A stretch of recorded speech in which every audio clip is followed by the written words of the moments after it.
Creemos saberlo todo. Nos da miedo pensar que solo sabemos algo. Pero lo que nos aterra es la certeza de que en realidad no sabemos nada.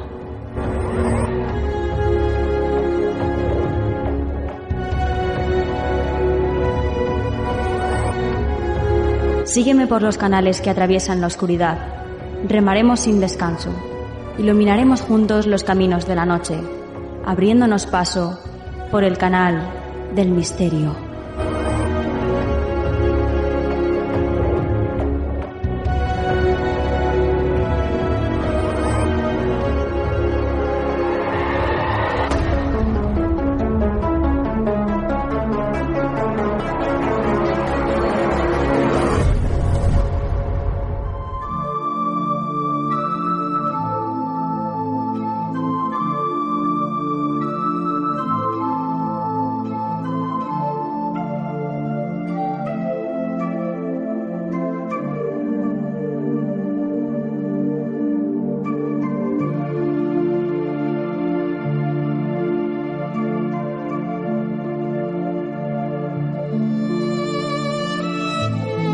Buenas noches, soy Nuria Mejías y esto es Canal del Misterio. De nuevo una semana más con todos vosotros. Qué ganas teníamos de que llegara el jueves por la noche para poder estar cerquita de vosotros y traeros lo mejor del misterio. Ya sabéis que estamos durante toda la semana preparando este programa que hacemos con todo el cariño del mundo para y por vosotros. Y además tengo que anunciaros una cosa, que este es el penúltimo programa de la temporada. O sea, la semana que viene será nuestro último programa de la 5ª temporada ya de Canal del Misterio. Ya no volveremos hasta septiembre. Así que bueno, vamos a vivir estos 2 últimos episodios, estos 2 últimos programas con buen rollo, con muy buena energía, como siempre hacemos. Y en esta ocasión, pues como siempre, os traemos un programa muy variado. Va a estar con nosotros Laura Falcó, nos va a presentar su último libro, La maldición de la lanza de Longinos. Veréis qué interesante la novela. También va a estar con nosotros nuestra compañera Yannick Sánchez y nos va a hablar de algo de lo que no se ha hablado mucho, el Roswell francés. Y por supuesto van a estar nuestras secciones habituales del programa, la actualidad y el consejo de la semana. Muchísimas gracias, como siempre os digo, por estar ahí fieles a la cita, por todo vuestro cariño, por compartir nuestro programa, porque eso nos ayuda a posicionarnos y a que nos vea más gente. Ya sabéis que nos podéis escuchar en los podcasts que tiene el programa en iTunes o en ebooks también.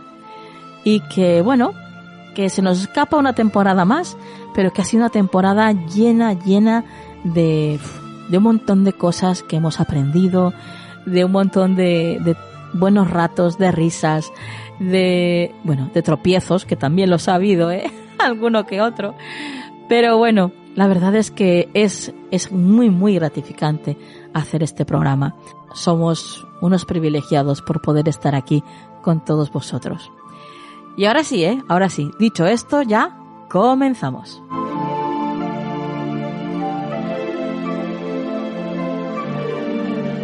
¿Quieres apoyar económicamente este proyecto? Solo tienes que ir a nuestro podcast en iVoox y darle al botón que pone apoyar. De esta forma tendrás acceso a contenido exclusivo y desde 1,99 € ya podrás ayudarnos a hacer Canal del Misterio posible.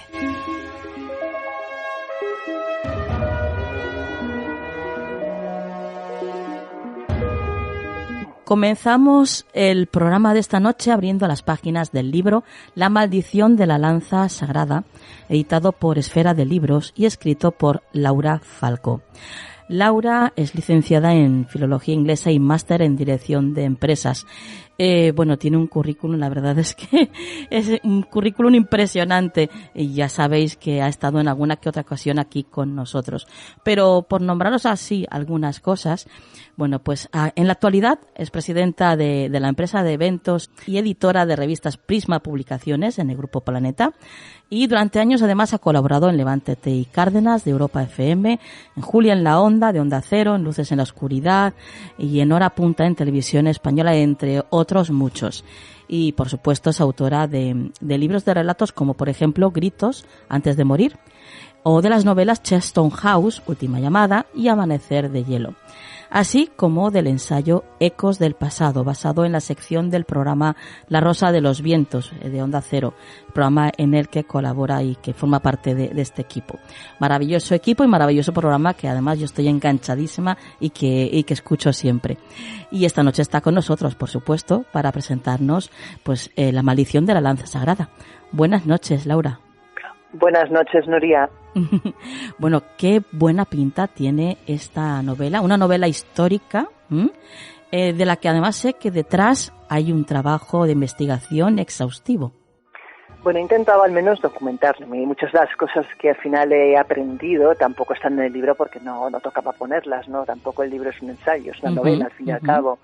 Pero sí que es verdad que cuando te adentras en el mundo de la novela histórica o de la novela ambientada históricamente, no te queda más remedio que documentarte, porque yo creo, bueno, yo por lo menos cuando empecé a escribirla me di cuenta de que me daba pavor el hecho de que pudieran cometer cualquier pequeña incorrección histórica, ¿no? Piensas, ostras, cualquier persona que le guste la historia y de repente encuentra pues algo que no cuadra, es como que tiras toda la novela al suelo por un detalle, y entonces eso te obliga pues a estar mucho más encima.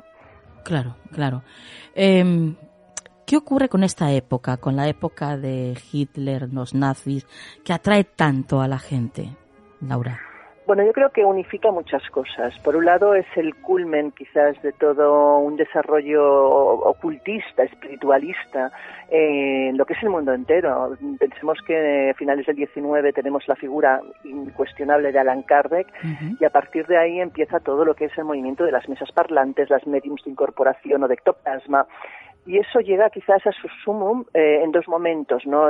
Ambos durante el siglo XX, mediados finales del siglo XX. Uno es precisamente pues con los nazis, que en cierta forma están obsesionados por el tema del ocultismo, persiguen a los objetos sagrados por todo el mundo, objetos reliquias de poder.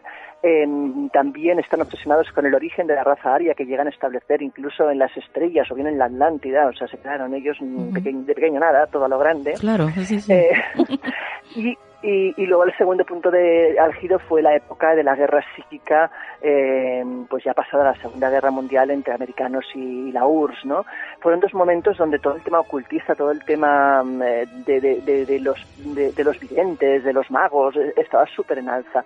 Si a eso le unimos una época bélica, que yo creo que las épocas bélicas siempre llaman la atención y atraen, y encima una época bélica en la que el mundo pudo haber cambiado absolutamente, porque si no llegan a parar a este hombre, pues probablemente Europa sería otra cosa completamente distinta, ¿no?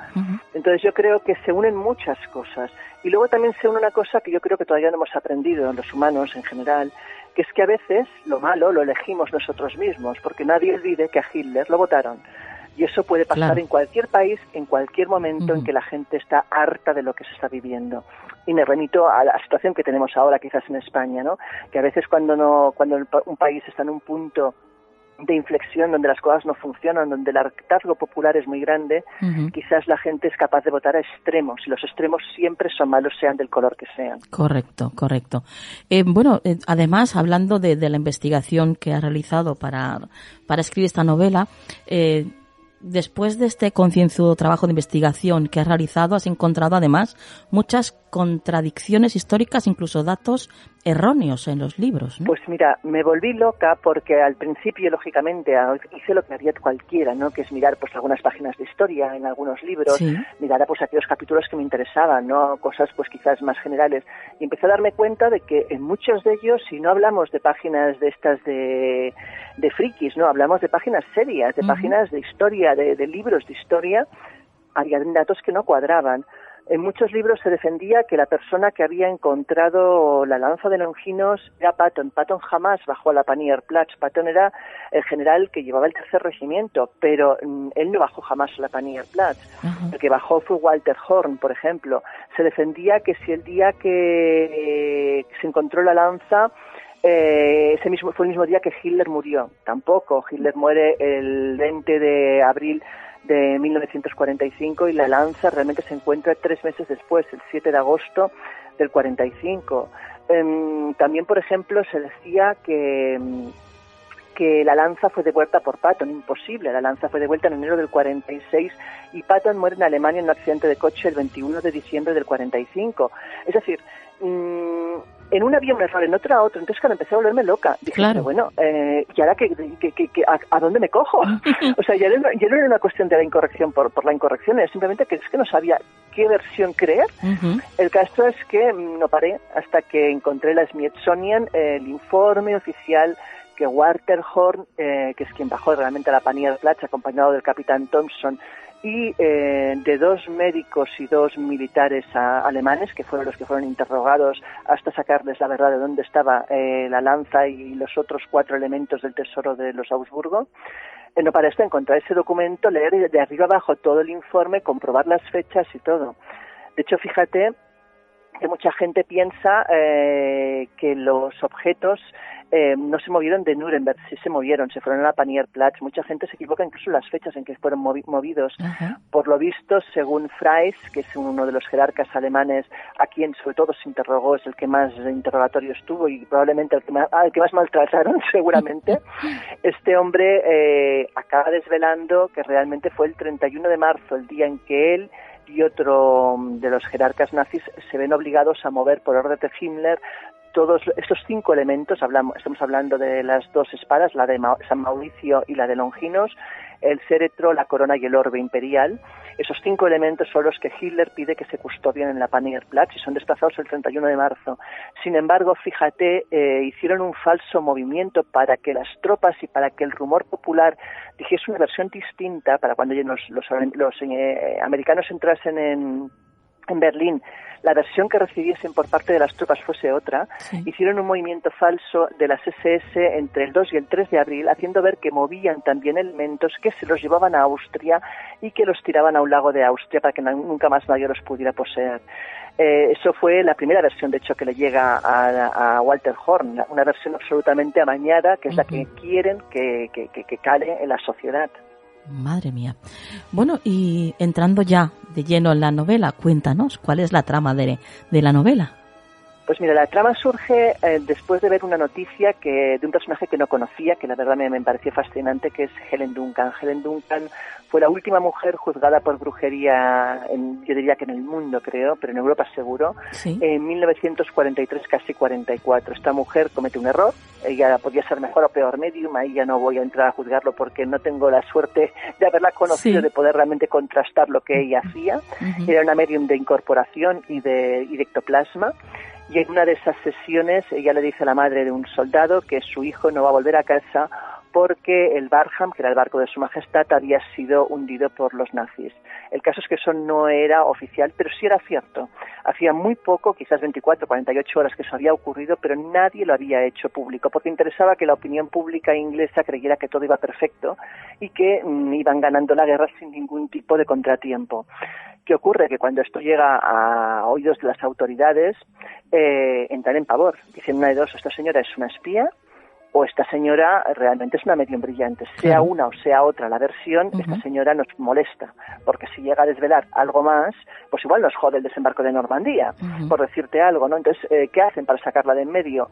Pues no se les ocurre otra cosa que juzgarla por brujería. Bueno, pues este personaje es el que para mí, cambiándole el nombre lógicamente, me sirve de detonante para empezar la historia. Esta mujer tenía 6 hijos y lo que hago es que en una de estas sesiones una de las hijas recibe un mensaje desde el más allá, desde un espíritu, un ente que nunca sabremos exactamente quién era, que le dice que tiene que ir a recuperar la lanza de Longinos, que de ello depende muchas cosas. Y además puede parecer baladí, porque dices, bueno, me llega un fantasma, me dice que vaya a buscar no sé qué y va su madre. No es tan fácil porque empieza a hacer la vida imposible a la familia. Ajá. El único modo de ingreso que tenía aquella familia en aquella época era este, no tenían otro. Pasan a no poder realizar ninguna sesión porque siempre que empiezan a hacer algo aparece este ente que además les amenaza y empieza a crear realmente problemas en la familia. Llega un momento que incluso la amenaza es de muerte, con lo cual esta chica se ve avezada evidentemente a irse a Alemania y a infiltrarse en las filas nazis para recuperar ese fantástico objeto que además en su momento ella no conoce ni tan siquiera qué es, ni qué leyenda tiene, ni qué es, para qué sirve. Ajá. La mayoría de personajes, como nos comentas, son reales. De hecho, la jerarquía nazi, por ejemplo, es la que era. Y incluso te has dedicado a reflejar sus personalidades, con sus defectos y con sus virtudes, vamos, todo. Lo he intentado, en la medida de que evidentemente sabes algunos datos que lógicamente pues la historia te muestra, ¿no? Desde que Goebbels pues era un depredador sexual, era un personaje pues nada encomiable que disfrutaba haciendo pasar pues a muchas actrices de la época por Villa Boyese, que era donde él tenía la casa que le regaló Hitler, la utilizaba pues prácticamente de lugar de citas. Sí. Hasta personajes como Gertrude, o una de las jerarcas nazis, que era una mujer muy dura, muy inflexible, o por ejemplo la que llamaban la loca que teníamos en uno de los campos de concentración, Ilka, que esta mujer pues se dedicaba a coger la piel de los judíos para hacer objetos decorativos. O sea, entonces, bueno, en ese sentido sí que he intentado dar pinceladas dentro de lo que es una novela, y yo creo que eso que quede muy claro, que en ningún caso hablamos de un ensayo, es una novela, claro, con todas las licencias que una novela se permite, ¿no? Pero sí que he intentado un poco reflejar lo que era, pues, aquella época, las fiestas que organizaban, cómo funcionaba el NASDAQ, los círculos de la ópera, que era muy típico también de los nazis, toda esa forma de funcionar que tenía un poco, pues, los grandes grifantes de aquella época, pero te digo, con todas las salvedades, lógicamente. Claro. La lanza de Longinos es el objeto que, bueno, en torno al que gira la trama de la novela. Cuéntanos cuál es la historia que hay detrás de esta lanza sagrada. Pues mira, la lanza de Longinos es la lanza que teóricamente Caius Longino, cuyo nombre también es discutible porque resulta que coincide con el nombre de uno de los asesinos de César, con lo cual siembra todas las dudas, eso de hasta qué punto pues no le pusieron ese nombre como le podrían haber puesto cualquier otro. Pero bueno, en cualquier caso, hablamos de un centurión romano. Como la gente supongo sabrá, cuando crucificaban a la gente no podían dejar que en el sábado hubiera nadie agonizando, porque el sábado era el día sagrado, con lo cual el día antes, el viernes, normalmente partían las piernas a aquellos que todavía estaban con vida para acelerar la muerte. En el caso de Jesucristo, pensaron que realmente estaba ya muerto, con lo cual lo único que hicieron fue clavar la lanza en el costado para verificar que realmente el hombre ya no respiraba. Al clavar la lanza en el costado, salta una mezcla entre sangre y plasma o líquido que salpica a los ojos de Caius Longinos, que se supone que era un hombre que se estaba quedando ciego, y el hombre vuelve a recuperar la visión. Es a partir de ese momento que este hombre pasa a ser creyente, pero aparte la lanza pasa a considerarse sagrada. Esta lanza tiene un periplo enorme a través de los años. De hecho, hay 3 posibles lanzas que atestiguan poder ser la auténtica.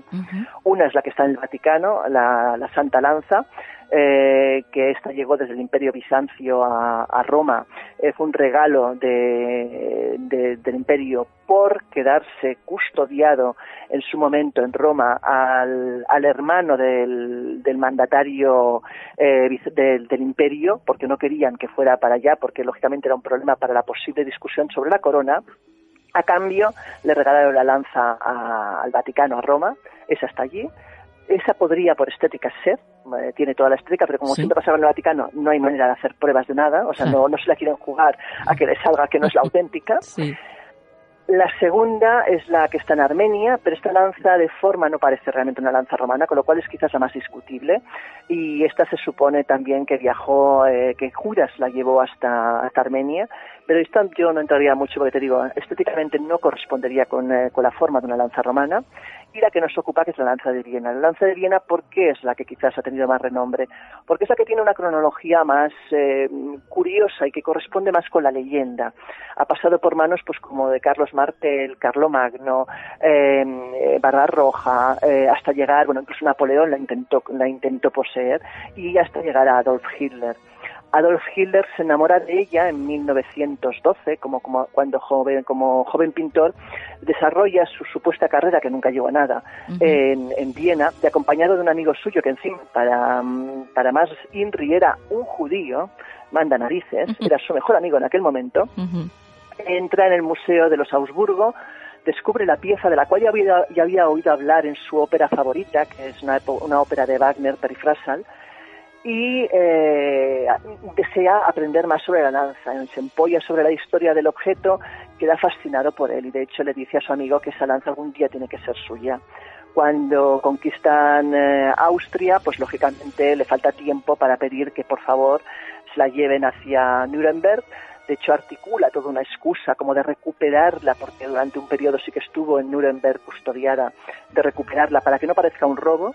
Y a los 5 meses la tiene efectivamente en Nuremberg, la hace poner primero en la iglesia de Santa Catarina de Nuremberg, luego cuando empiezan los bombardeos en el 42 decide trasladarla al búnker debajo del castillo de Nuremberg para más seguridad y como te decía antes, pues ya hacia el final de la guerra, cuando ya ve que van a entrar en Berlín, hace que la trasladen a Panierplatz y tapia de hecho la puerta de entrada a ese búnker para todavía dificultar más que la puedan encontrar. Antes nos has comentado, Laura, que existen tres supuestas lanzas de Longinos. Para ti, ¿cuál sería la verdadera? A ver, para mí ninguna, y te soy muy franca. O sea, la que está en Viena está demostrado por cuando se devolvió por parte de Estados Unidos, se hizo la prueba del carbono 14, se desmontaron las 2 hojas que la recubren, una de oro y la anterior era de plata, y se hace la prueba de carbono 14 sobre aquellos materiales que se puede, porque no todos los materiales permiten esa prueba. Ahí se averigua que la lanza realmente data del siglo VII, con lo cual no es la auténtica. Pero caben varias posibilidades como respuesta a eso. Una es que nunca ha existido la auténtica, es decir, nunca, que hace siglos que ya no existe, que lo que quedan son réplicas, como pasó con muchos objetos de esos antiguos, que con el tiempo pues ha desaparecido lo auténtico y lo que han quedado son réplicas antiguas, pero réplicas. La segunda hipótesis sería que la buena fuera la del Vaticano, pero tampoco creo, yo sinceramente no pondría la mano al fuego, porque además yo siempre digo que el Vaticano se cubre en salud y cuando no deja hacer la prueba por algo será. Y la tercera opción, que es quizás la más novelesca, pero quién sabe si podría ser la auténtica, es la versión de Howard A. Buchner, es un coronel retirado del ejército de Estados Unidos, que afirma que en su momento, que tiene evidencias de que Himmler en su momento, con la oficina ocultista, formó una especie de círculos de caballeros dedicados a la protección de la lanza, y que esto hizo que el mejor fabricante de espadas de Japón recreara un duplicado exacto con quizás pues materiales antiguos para que diera una cierta antigüedad, que ese duplicado es el que se quedó en Nuremberg, pero que la verdadera fue utilizada en las ceremonias de magia negra que hacían en el castillo de Bebelsburgo.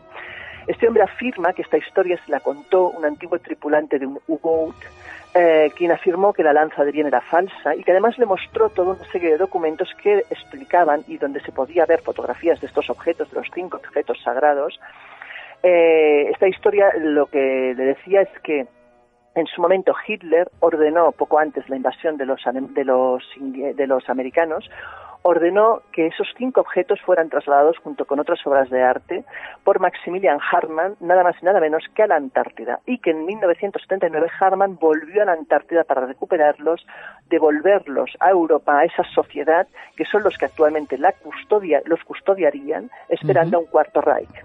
O sea, agárrate los machos, que eso ocurre, pero bueno, en cualquier caso, según él, dice que vio documentos, que vio fotografías y que además interrogó posteriormente a gente que se supone que había estado en esa expedición o que conocían la historia, incluyendo, por ejemplo, al líder de las juventudes hitlerianas, Arthur Eichmann, y que todo eso le da a pensar que esa historia podría ser cierta. Bueno, esta es la más novelesca, es quizás la que nos deja con ese sabor de boca que nos gusta, a los que nos gusta el misterio, ¿no? Sí. Pues, qué chulo. Sí, ahora, no sé qué decirte, o sea, la más sensata es pensar que esta reliquia hace tiempo que desapareció y que probablemente lo que quedan son réplicas, ¿no? Pero también es bonita pues tener esa historia ahí como más novelesca, aunque peligrosa, también te digo. Sí, no, desde luego. Bueno, Laura, ¿la veremos en el cine? Porque yo siempre te lo digo, tienes una manera de escribir tan visual, te hace, o sea, consigues hacer ver las imágenes de una manera tan clara que yo es que cada novela que tú sacas es que la veo en el cine. Y aquí te lo tengo que preguntar de nuevo, ¿la vamos a ver en el cine? Ojalá. Mira, yo siempre digo que cuando hice mi primera novela, Charleston House, y la entregué a un gran amigo que en su momento era el director de Antena 3 Films, él dijo lo mismo que dices tú ahora. Dice, no sé si te iría mejor incluso como guionista que como novelista, ¿no? Es que es verdad. Dice, tienes una manera de escribir muy cercana al guión de cine. Sí. Bueno, yo creo que me he criado con Stephen King, que también es un poco así, también es más descriptivo que yo, pero también tiene esa parte como muy visual, muy rápida, escribiendo, muy de acción. Y bueno, pues si suena la flauta, si alguien se enamora de la novela y decide llevarla, pues estaremos encantados, oye. Bueno, pues ojalá sea así, ojalá. Bueno, queridos oyentes, ya sabéis, La maldición de la lanza sagrada, una novela a caballo entre novela histórica y de aventuras, y una novela en la que Laura Falcó pues ha dado formas a una trepidante trama donde la realidad y la ficción se entremezclan con la intriga y el amor, para dejar una pregunta en el aire. ¿Y si la caída del Führer se debió a la pérdida de la lanza sagrada? Ahí lo dejamos. Laura, ha sido un placer tenerte de nuevo en el programa y ya sabes que tú aquí eres bienvenida siempre que quieras. Igualmente, muchísimas gracias por invitarme y como siempre un placer compartir el tiempo contigo y con tus oyentes. Buenas noches. Un besito, chao.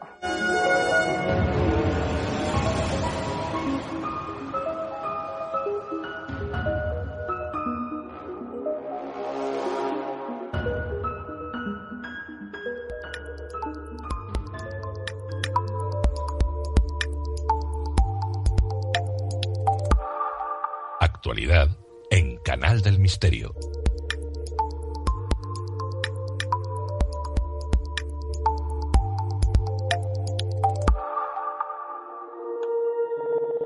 Llegamos a la actualidad y ya está con nosotros María Toro. Buenas noches, María.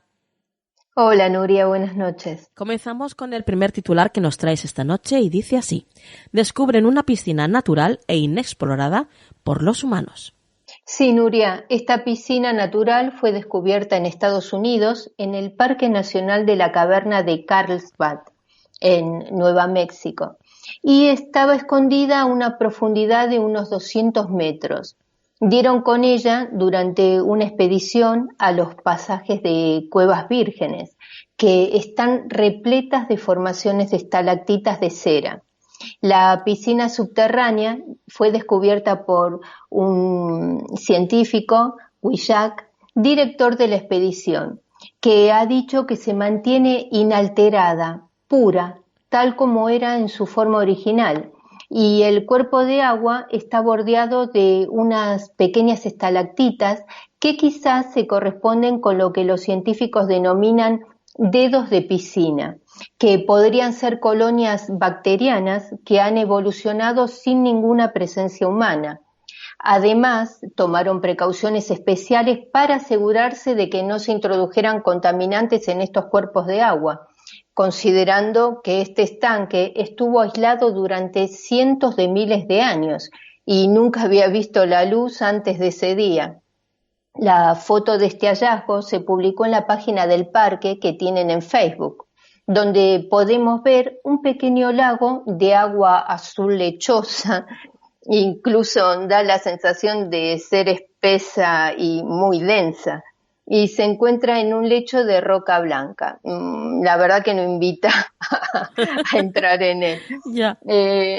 Todos los expertos coinciden en la importancia de su conservación por ser justamente algo único en su especie, un verdadero tesoro para los estudios, porque estas piscinas intactas contienen muestras de agua relativamente libres de contaminantes, ya que los organismos microbianos que pueden habitarlas son solo aquellos generados en la propia cueva.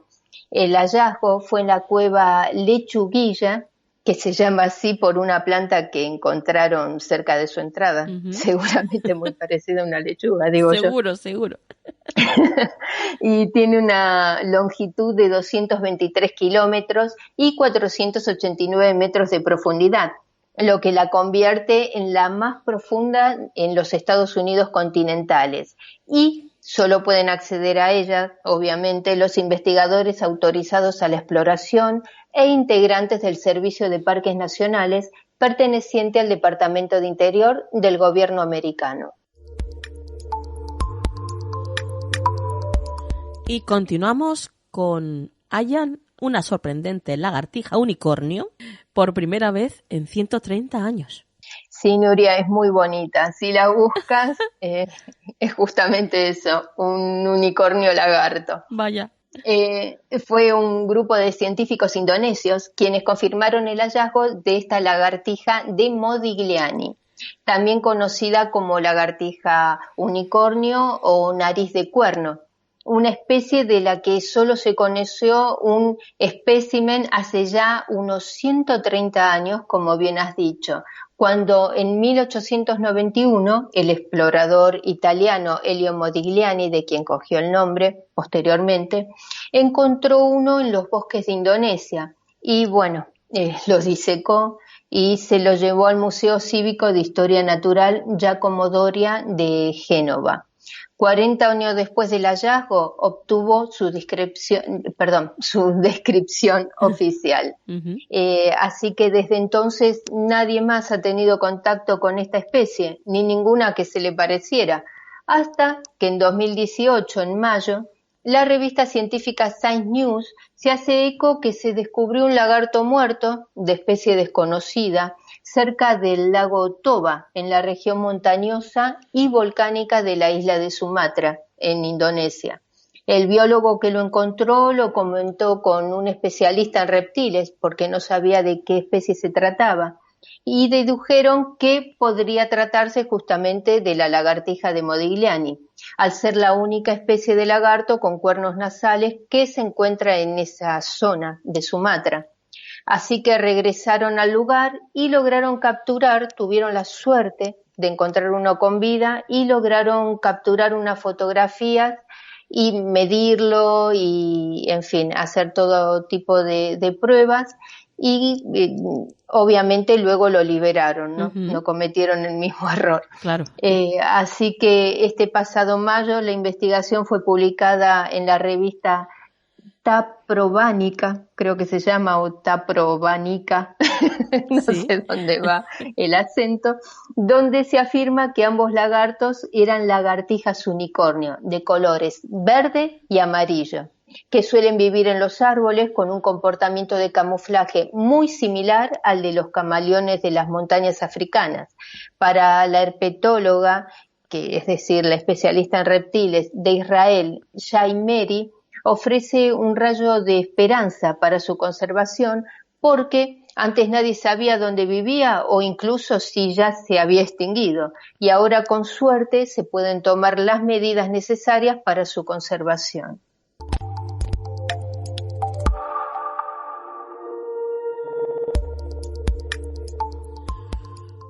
Bueno, pues hasta aquí la actualidad de hoy, María. ¿Tus vías de contacto?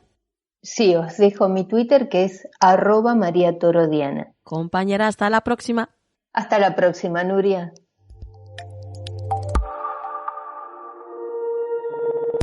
¿Quieres ponerte en contacto con nosotros? Nuestro email, turincondelmisterio@gmail.com.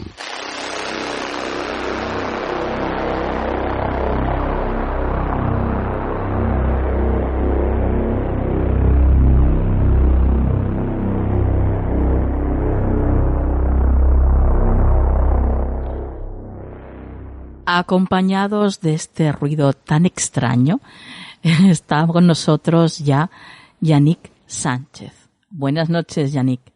Buenas noches, Nuria. ¿Qué tal? Pues encantadísima de saludarte de nuevo. Tengo que decirte que le encantas a la gente, que, bueno, pues está muy gratamente sorprendida por los temas que traes al programa y obviamente yo tengo que decirte que también lo estoy.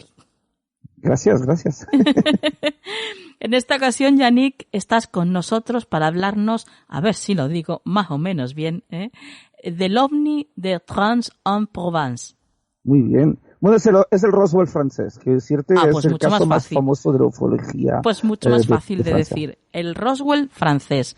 Mira, fenomenal. Me lo has puesto muy, muy fácil. Bueno, cuéntanos cómo comienza esta historia, Yannick. Bueno, pues este tema, que es el más famoso de la ufología francesa, insisto, estamos hablando traigo un tema realmente importante hoy, en la ufología francesa. Bueno, se trata de un tema que ocurrió en un pueblecito que se llama Trans-en-Provence, ¿vale? Nos tenemos que situar el 8 de enero de 1981 y en ese pueblecito que está situado a 10 kilómetros de Draguignan, en el departamento del Var, que es el número 84, es un tema que es realmente importante porque estamos hablando del único caso de la ufología francesa respaldado varias veces en distintas ocasiones por las autoridades y estudiados por el GEPAN, por numerosos científicos que estuvieron muy impactados por este caso. Entonces, esto ocurre el 8 de enero de 1981. Así es. ¿Y cómo sucede?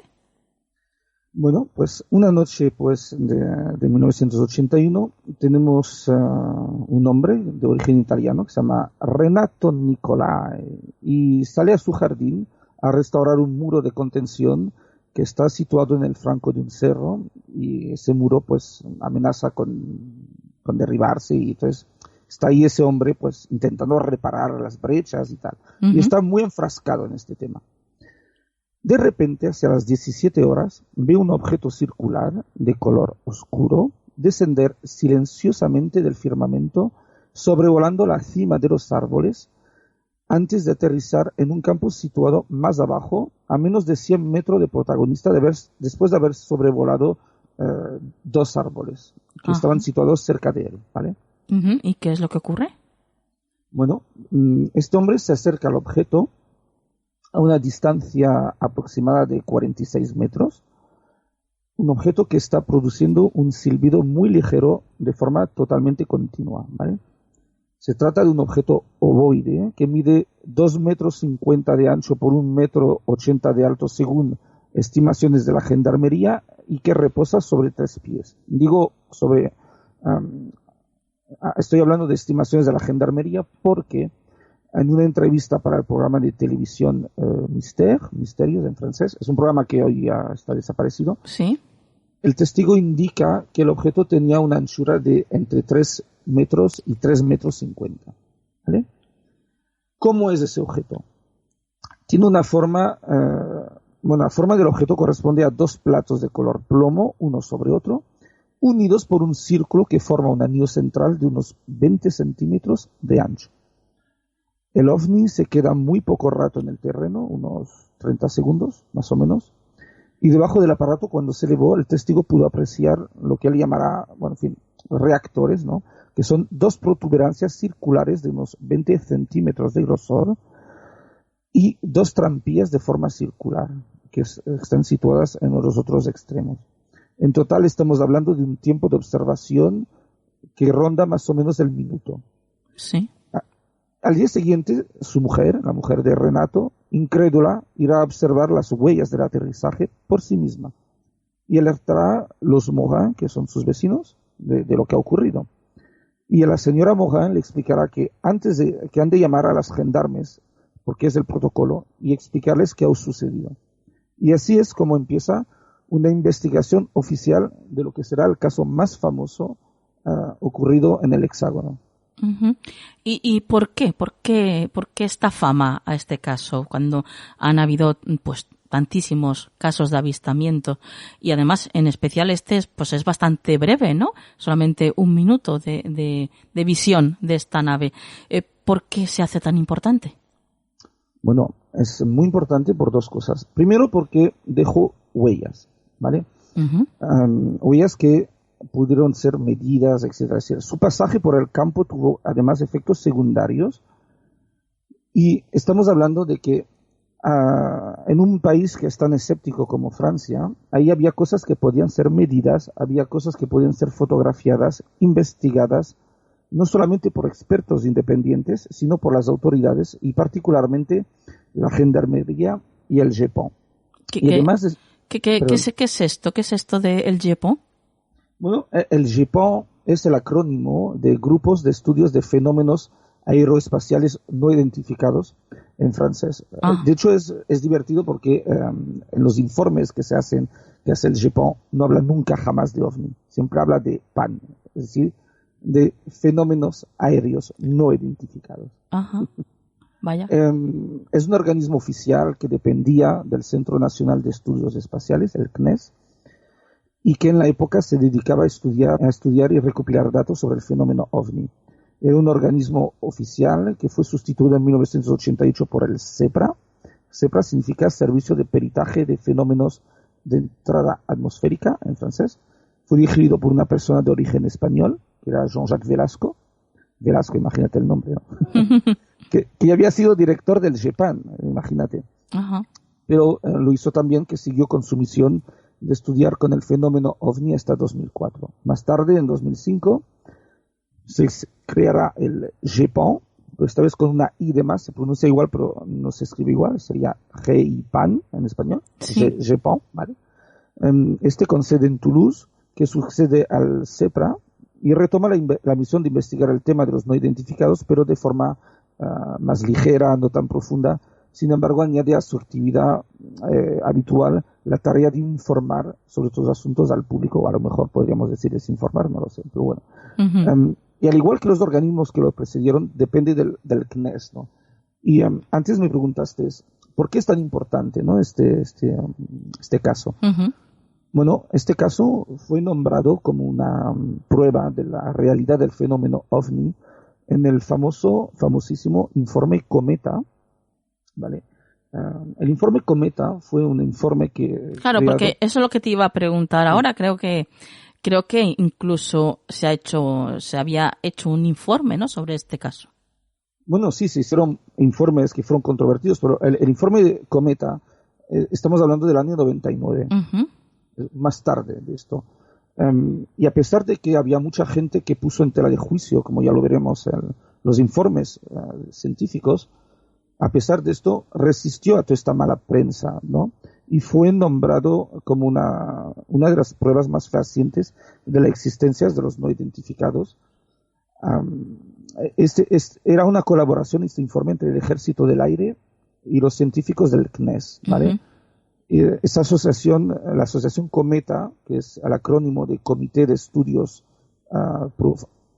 Profundizados, digamos, era una asociación que fue hecha por un señor que era Jean-Jacques Velasco, que ya sabemos que era el director del JEPAN. Sí. Y estaba hecho en colaboración con el general del Ejército del Aire, Denis Letty, que colaboraba junto con otros científicos de prestigio en la elaboración de este informe, que tardó 3 años en elaborarse. ¿Y qué ocurre con este informe, Yannick?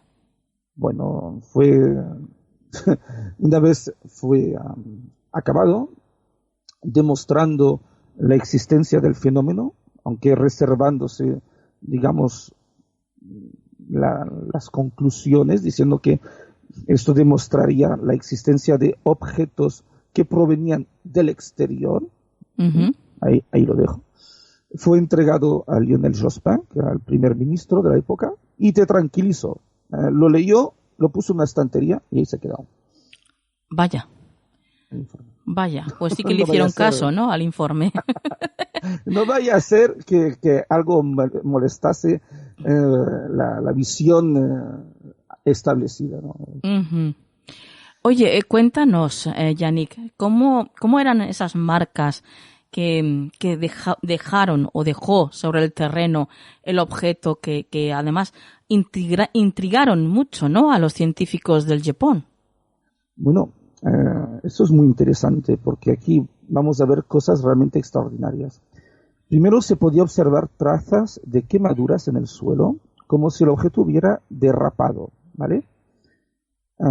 Luego se observó que en las huellas dejadas por el aparato ya no crecía la vegetación y que justo a 1,50 m a su alrededor las plantas sufrieron una despigmentación acusada, envejecimiento acelerado de las plantas y alteraciones en la fotosíntesis, que Michel Bunias, un científico del INRA, o sea, estamos hablando de un señor independiente del CNES, independiente del GEPAN, sí. Un señor que es biomatemático, experto en toxicología vegetal, explicó que estos cambios eran el resultado de haber sido, de que las plantas hubieran estado sometidas a una fuerte exposición de radiación de microondas. Y es particularmente notable de ver cómo los elementos que componían las plantas seguían siendo los mismos, pero sus proporciones habían sido invertidas. Algo totalmente extraordinario e insólito. Uh-huh. Las huellas, según el informe de la Gendarmería, formaban dos círculos concéntricos de 2,4 metros y 2,2 metros de diámetro, respectivamente. Por eso que la Gendarmería no estaba de acuerdo con Renato diciendo que medía 3 metros el aparato, ¿vale?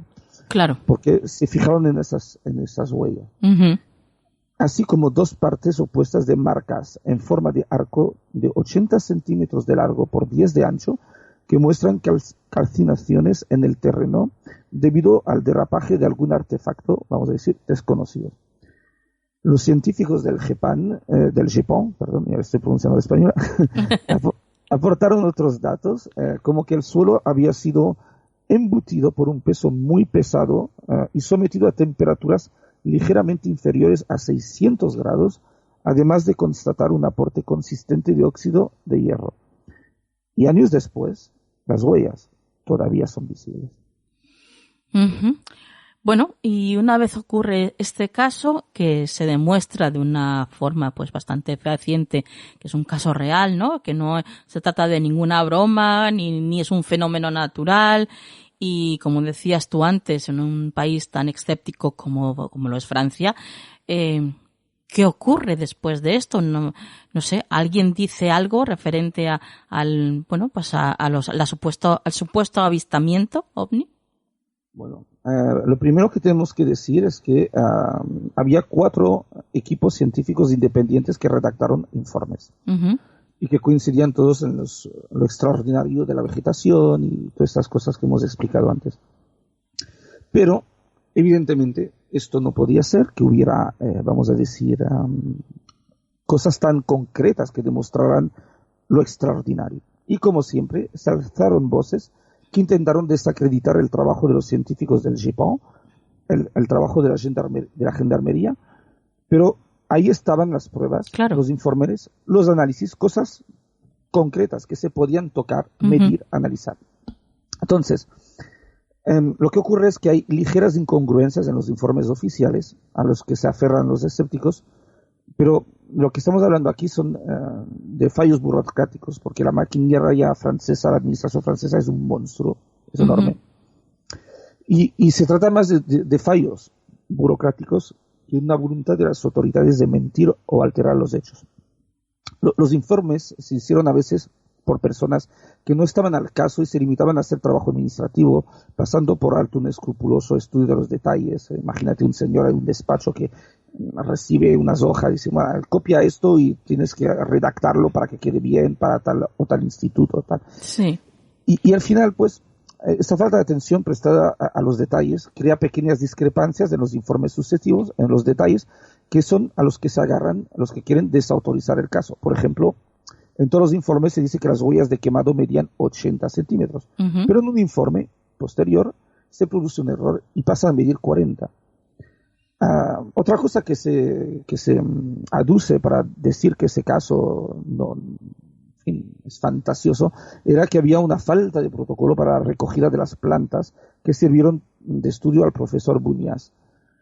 Ello también es objeto para crear controversia y negar el caso.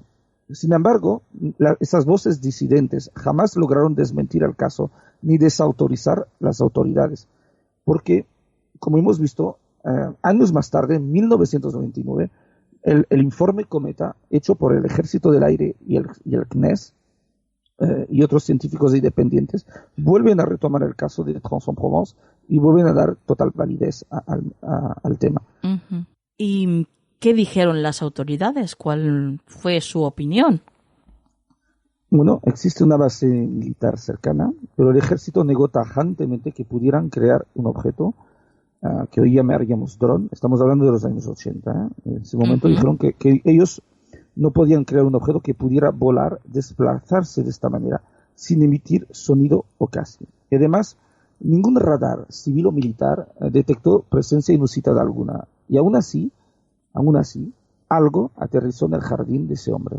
Claro. Y las autoridades se remitieron a los informes científicos de 4 centros diferentes independientes que demostraban la realidad de ese fenómeno y todos ratificaban la realidad de este tema. Tanto es así que, ya te he dicho que el informe Cometa fue muy criticado, pero aún así en el 2010, 11 años después de que se publicara, muchos científicos que retomaron el informe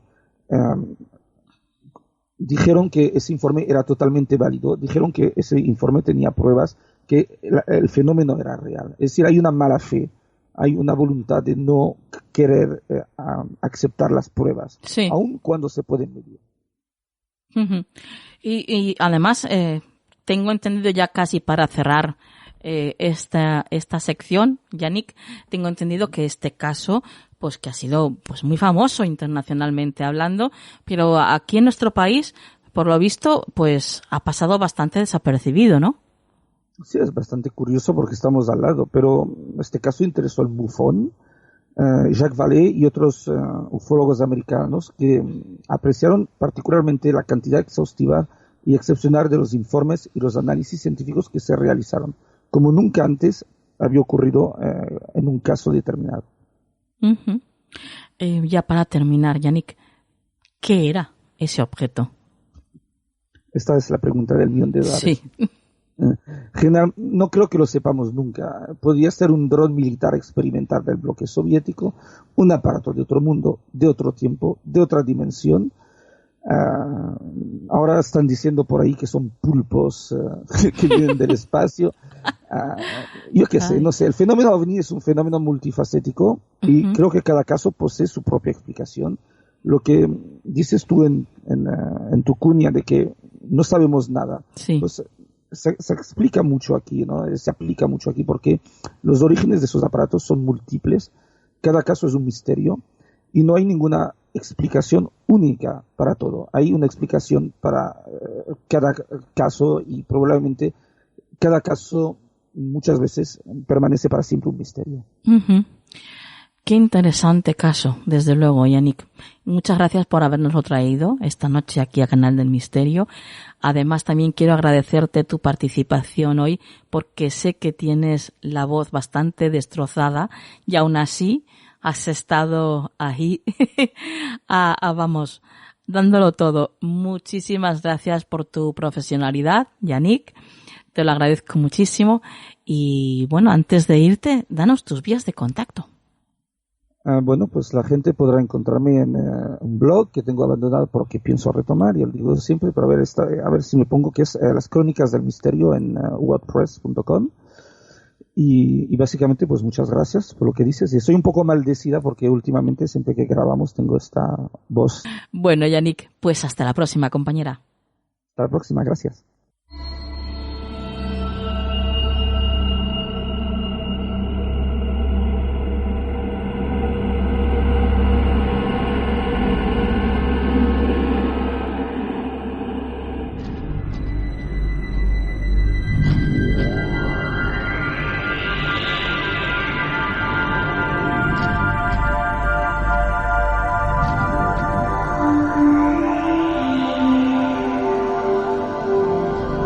Consejo de la semana en Canal del Misterio.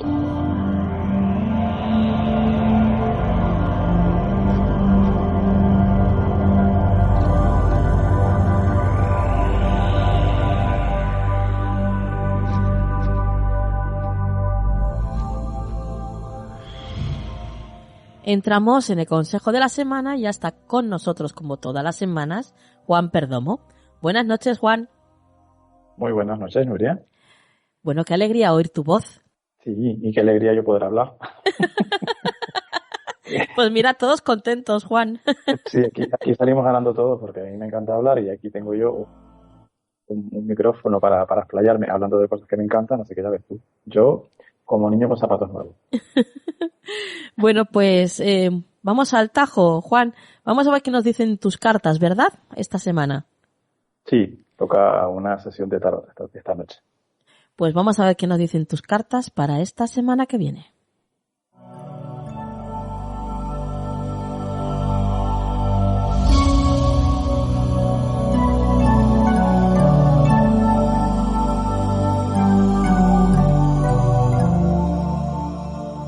Dinos, Juan. Esta semana tengo aquí un señor, un rey de oros, que nos viene a decir que el consejo sería como, esta semana vamos a tener que trabajarnos mucho la energía de la tierra, cómo vivimos nosotros esa energía. Es decir, el rey de oros nos lleva como a, los oros son el elemento tierra, el rey de oros nos lleva como a sublimar, digamos, a llevar a lo más alto posible ese elemento. ¿Qué ocurre? Que de entrada, por norma, el rey de oros suele representar a una persona con una energía equilibrada en cuanto a lo material, en cuanto a cómo se gana la vida, en cuanto a su salud física también. Pero al estar aquí como consejo, nos puede estar diciendo que esta semana podemos tener una especie, digámoslo así, de fuga de energía por ese lado, ¿no? Uh-huh. Que tenemos como que ser muy conscientes de lo que tenemos entre manos, de cuidar todo lo que tiene que ver con eso, con la parte física. Se me ocurre incluso a nivel espiritual trabajarnos ese chakra de la raíz, por ejemplo, ese chakra raíz. También que tengamos mucho cuidado, Nuria, mucho tiento con dónde ponemos nuestras propiedades, nuestro dinero, la salud física, insisto, también es muy importante. Y luego también puede hacer referencia, Nuria, a tener una especie como de autoexigencia que no viene a cuento, ¿no? Sí. O quiero más de lo que realmente en este momento de mi vida me corresponde tener, uh-huh. O no estoy satisfecho con lo que tengo, pero puede haber ahí esta semana una sensación de conflicto sí. con este tema, ¿no? Ajá. Entonces, es como decir, ser un poco conscientes de todo lo que tengo y de que todo lo que tengo, en principio, me debe cubrir mis carencias o mis necesidades, ¿no? Si no es así, tendré que ir a buscar algo que cambie esa situación. Pero de entrada, normalmente, como digo, Nuria, el consejo puede ser también ese. Muchas veces nos perdemos, divagamos, ¿no? No somos conscientes de todo lo que tenemos. Y ahí se produce un desorden que es muy negativo, muy poco recomendable. Entonces, esta semana, fíjate que yo creo que tiene mucho que ver el consejo con eso, con ser conscientes de nuestra posición en el mundo, sí. Nuestras posiciones materiales, físicas, elementales, y cómo estamos viviendo eso. Si lo estamos viendo con fluidez, con soltura, o si por el contrario, estamos como muy agarrados a eso y estamos abandonando muchas otras áreas de nuestra vida. Nos estamos viendo un poco avariciosos, no sé si es la palabra, pero bueno, sí. Va por ahí. Ajá. ¿Vale? Entonces, esta semana un consejo como muy metafísico, diría yo, ¿no? De ser consciente de lo que tienes. Claro. Uh-huh. Y valora eso. No te digo que te conformes, porque tampoco es eso. Pero sí que tomes conciencia, ¿no? De lo que tienes y no te agobies, porque si tienes que tener más, ya vendrá. Perfecto. ¿Vale? Bueno, pues como sabes, Juan, siempre hacemos caso a tus consejos, a los consejos de tus cartas. Así que nos iremos preparando para esta semanita que viene. Juan, tus vías de contacto.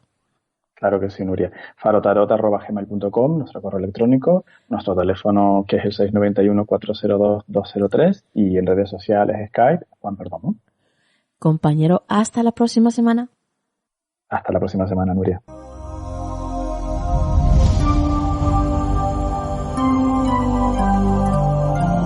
¿Quieres apoyar económicamente este proyecto? Solo tienes que ir a nuestro podcast en iVoox y darle al botón que pone apoyar. De esta forma tendrás acceso a contenido exclusivo y desde €1,99 ya podrás ayudarnos a hacer Canal del Misterio posible. Y llegamos al final del programa de esta noche. Qué rápido pasan estos 60 minutos, ¿verdad? A veces es casi un suspiro. Bueno, ya llegamos casi al final, porque nos queda la frase de la semana todavía. Pero antes de despedirme, quiero, como siempre, agradeceros el que hayáis estado ahí, porque ya sabéis que todo esto, sin vosotros, no tendría ningún sentido. Sería pues seríamos como unos locos que hablan consigo mismos, ¿no? Así que ya sabéis que nos hacéis falta, que es necesario que estéis ahí para escucharnos y que sepáis que esto es muy bonito de vivir con vosotros. Y ahora sí, vamos a por la frase de la semana. El universo no te está castigando ni bendiciendo. El universo responde a la actitud y a la vibración que estás emitiendo. Que la luz esté en vuestras vidas. Hasta la próxima.